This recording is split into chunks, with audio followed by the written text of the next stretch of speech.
Quoi de plus commun qu'une photographie aujourd'hui? Avec l'avènement du numérique, tout le monde possède un appareil photographique à portée de main dans son téléphone portable et ceci a entraîné une augmentation spectaculaire du nombre de photographies produites dans le monde aujourd'hui. Nous produisons des milliards d'images chaque jour, soit en quelques heures plus de photographies que pendant tout le 19e siècle. Ces photographies et les collections de photographies forment un corpus artistique et sociologique exceptionnel. Elles permettent de questionner, de documenter les sociétés d'hier et d'aujourd'hui et jouent un rôle essentiel dans la préservation et la diffusion des cultures en capturant et en immortalisant des traditions, des modes de vie et des événements historiques. Pourtant, la valeur de ce patrimoine photographique qui s'est constitué au fil des 200 dernières années n'a été reconnue que récemment. Objet d'admiration au XIXe siècle, puis objet de consommation et objet utilitaire dans la première moitié du XXe siècle, les photographies ont été, depuis les années 70, unanimement reconnues comme un bien culturel précieux qui a trouvé sa place dans les collections muséales et dans le marché de l'art, avec des cotes particulièrement élevées pour certains photographes ou certaines photographies, et nombre de photographies sont passées d'un statut de document à un statut d'œuvre de collection. Cette évolution du statut de l'image photographique a contribué à développer tout un écosystème allant du photographe au marchand d'art, au conservateur, au collectionneur, et n'oublions pas les restaurateurs et les scientifiques. Leurs travaux ont enrichi nos connaissances, qu'il s'agisse de dater les photographies, de les classer, de les restaurer, de les identifier et de les préserver. En effet, les photographies ne se résument pas à de simples images que l'on visionnerait sur un écran. Ce sont des objets tangibles avec une matérialité qui contribue à leur valeur et elles s'inscrivent dans une histoire des techniques avec des matériaux qui ont changé selon les époques. Ainsi, des photographies de 1839 n'ont plus grand-chose en commun avec celles des années 1980 ou celles produites aujourd'hui avec un smartphone. Compte tenu de la grande diversité des photographies, notamment avec l'évolution récente des technologies numériques, il devient complexe de trouver une définition qui englobe toutes les formes d'image. Il est donc légitime de se demander qu'est-ce qu'une photographie? Plus précisément, quelles sont les caractéristiques spécifiques qui définissent une véritable photographie? Serait-ce une image produite dans un appareil photographique ou par un dispositif optique? Une photographie est-elle une représentation visuelle et tangible de la nature? Ou est-ce un enregistrement réalisé grâce à la lumière? Eh bien, c'est un peu tout cela. Historiquement, le terme photographie a été introduit par les pionniers de cette discipline, tels que le Brésilien Hercule Florence en 1833 ou le physicien John Herschel en 1839.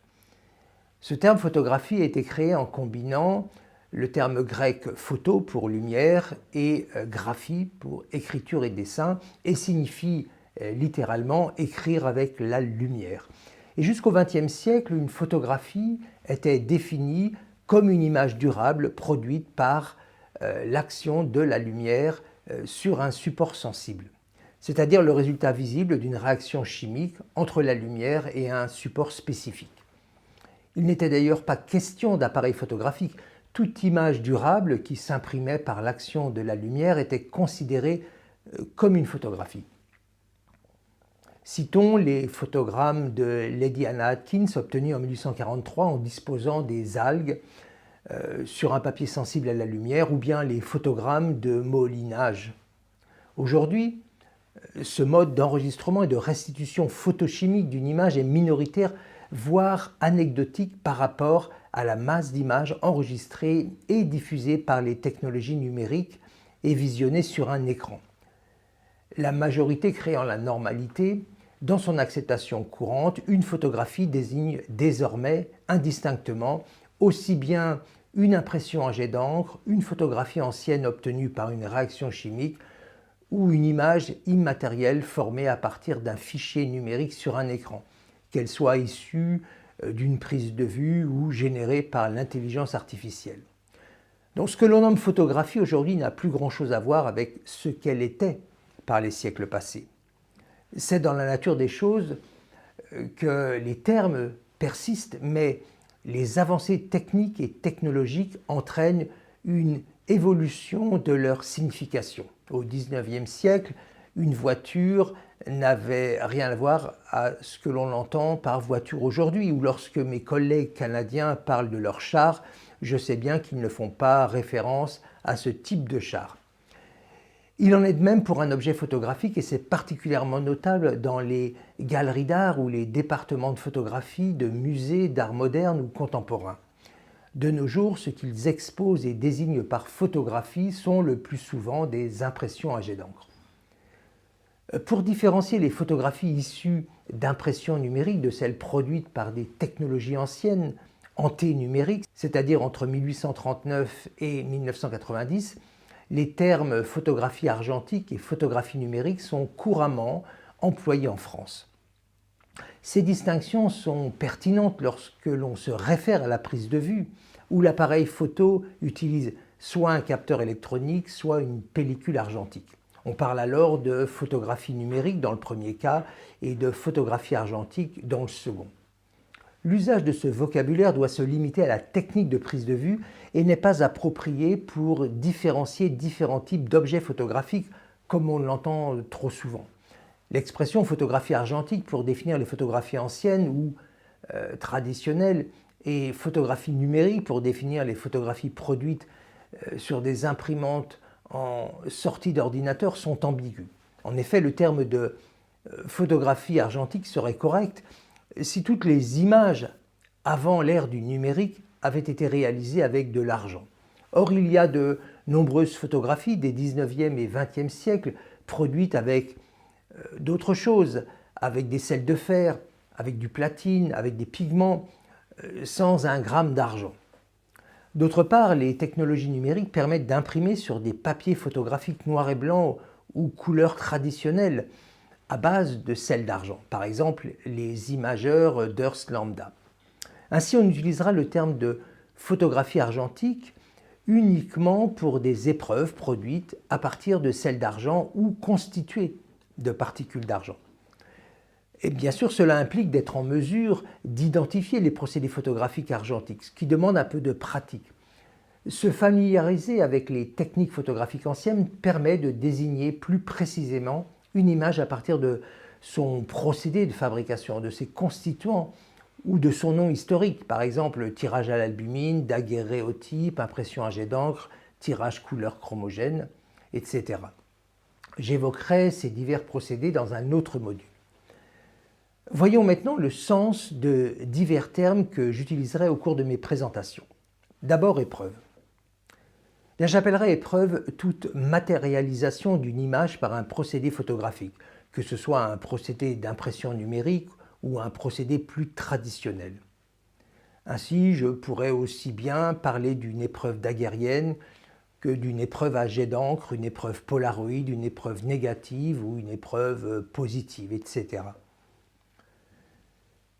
Une photographie numérique, c'est une photographie acquise, créée, traitée et stockée sous forme binaire. Ce n'est donc pas un objet matériel. C'est typiquement le cas lorsque vous prenez une image avec un téléphone portable ou un appareil numérique, cette image qui est ensuite stockée dans le disque dur de votre ordinateur. Ensuite, si vous la matérialisez avec votre imprimante laser ou votre imprimante à jet d'encre, vous obtiendrez une épreuve que je dénomme une impression numérique. Une impression numérique désigne donc une épreuve obtenue avec une technologie d'imagerie numérique, soit une imprimante à jet d'encre, soit une impression laser ou une impression par sublimation thermique de colorant.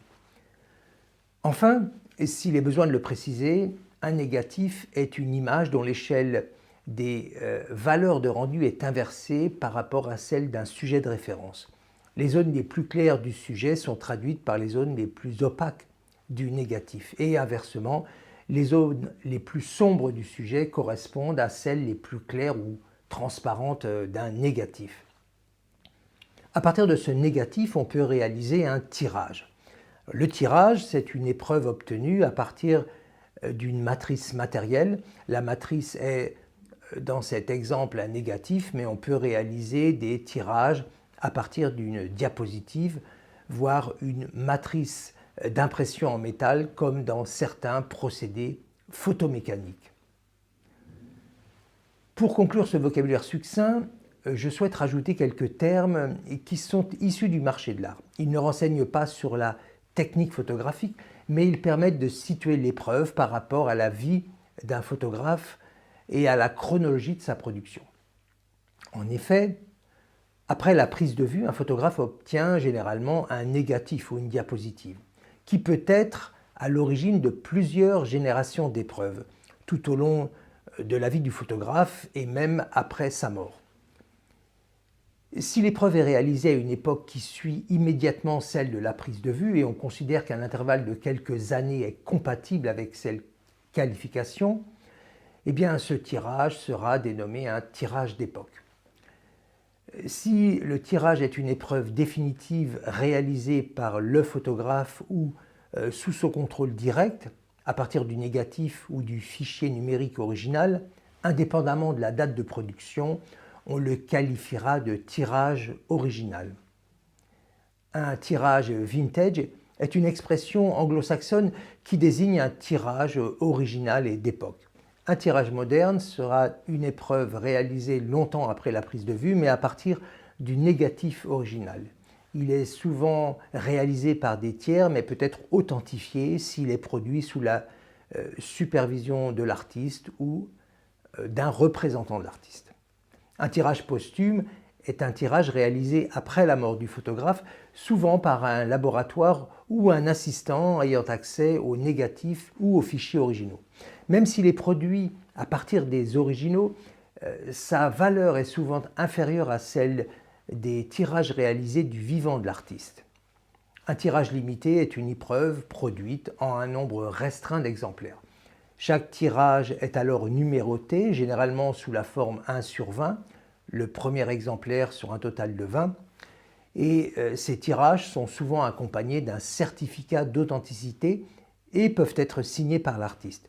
Plus l'édition est petite, plus la valeur sur le marché est élevée. Ces précisions sont importantes pour le marché de l'art car la valeur d'un tirage peut varier considérablement selon sa catégorie.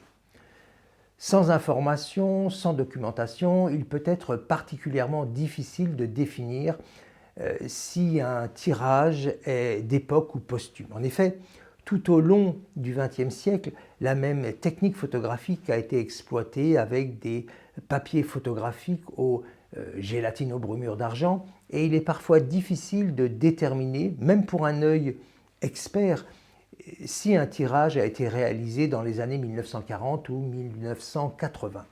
Il y a eu d'ailleurs quelques affaires retentissantes à ce sujet à la fin du XXe siècle. D'abord avec des tirages de Man Ray, artiste emblématique du dadaïsme et du surréalisme, connu pour ses expériences photographiques comme ses fameux rayogrammes. Man Ray est décédé en 1976 et après sa mort, certains de ces négatifs ont été utilisés pour faire de nouveaux tirages. Alors bien qu'ils aient été tirés avec les négatifs originaux, ces tirages n'ont pas été réalisés ou supervisés par Man Ray, mais les galeries et des maisons de vente les ont vendus en les présentant comme des œuvres originales ou d'époque et non des tirages posthumes. Et quelques temps plus tard, le marché a été confronté à des cas similaires avec des photographies de Lewis Hine, l'un des grands photographes américains du XXe siècle. Des tirages étaient présentés comme des tirages originaux d'époque, des vintage de Lewis Hine, mais des experts ont commencé à douter de leur authenticité en raison de la qualité du papier et de l'encre qui ne correspondait pas à celle de l'époque de Lewis Hine. En réalité, il s'agissait de tirages posthumes modernes et ces affaires ont stimulé une activité de recherche scientifique sur la caractérisation et l'attribution des tirages photographiques anciens. Mon collègue Paul Messier à l'université de Yale a ainsi créé une remarquable base de données de plus de 7000 types de papiers photographiques du XXe siècle, bien documentés, qu'il avait acquis sur eBay, souvent dans leur boîte d'origine non ouverte. Il a étudié leurs propriétés physico-chimiques, comme la composition des fibres, la texture, l'épaisseur, la couleur, la brillance, afin d'établir un corpus de référence. Grâce à ce référentiel, il est possible de comparer objectivement des tirages, de les classer et de les apparier. Voilà, je conclus ici cette introduction autour des termes que je pourrais être amené à utiliser au cours de ces divers modules.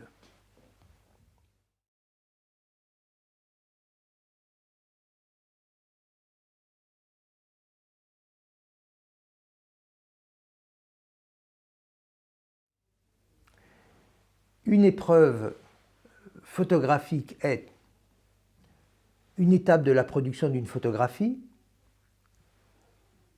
la matérialisation d'une image photographique,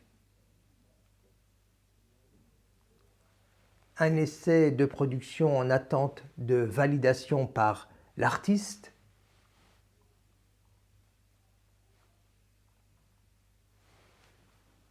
un tirage original est un tirage qui n'a jamais été exposé, un tirage attribué à un photographe, un tirage réalisé par l'auteur, un tirage réalisé à partir d'un négatif, une photographie numérique est un tirage produit à partir d'un fichier, une photographie enregistrée sous forme binaire, une épreuve réalisée sur une imprimante.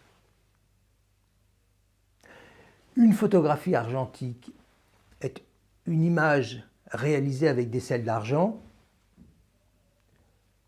une photographie ancienne produite avant l'ère du numérique, une photographie en noir et blanc.